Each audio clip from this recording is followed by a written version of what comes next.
The next identities that we're going to be looking at are the sum and difference identities. And we're going to be using these identities, and we're going to be making triangles to solve these questions.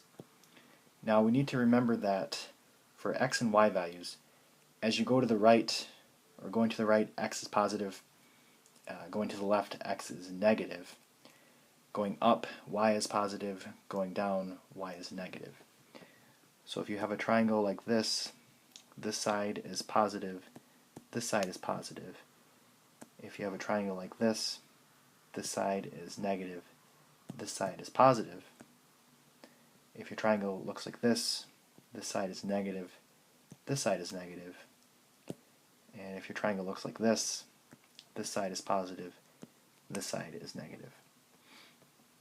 Okay, so it says use an addition or subtraction identity to find the exact value of the expression. They want us to find cosine of a minus b, given that sine of a is equal to 2/3, a is in quadrant 2, sine of b is equal to negative 1/3, b is in quadrant 4. So let's draw a. They say it's in quadrant 2, and sine is 2/3. So sine is the opposite over the hypotenuse, so that would be 2/3.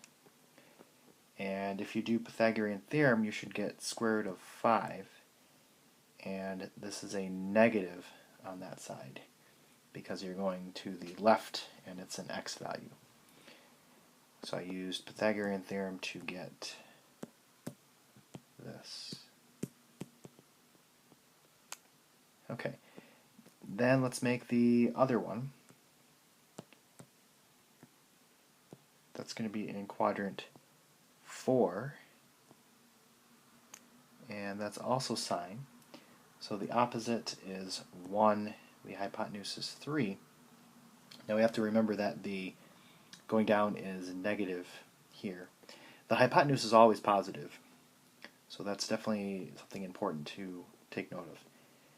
If you use Pythagorean theorem, you should get 2 square root of 2 for that side, and that is positive, that side. Okay, so now that I have my two triangles, I want to use my identity, and I'm going to use the cosine of a minus b, because that's what they're asking for. So cosine of a minus b is equal to cosine of a times cosine of b plus sine of a sine of b. So that's going to be, if we look at the triangles, cosine of a is going to be negative square root of 5/3. Cosine of b is 2 square root of 2/3. Sine of a is 2/3. Sine of b is negative 1/3. So lots of different fractions here. I need to simplify this. So if I multiply here, this will be negative 2, and then the radicals multiplied to be square root of 10. The denominators multiplied to be 9. And then this second fraction will be minus 2/9. So together this would be negative 2 square root of 10 minus 2 all over 9.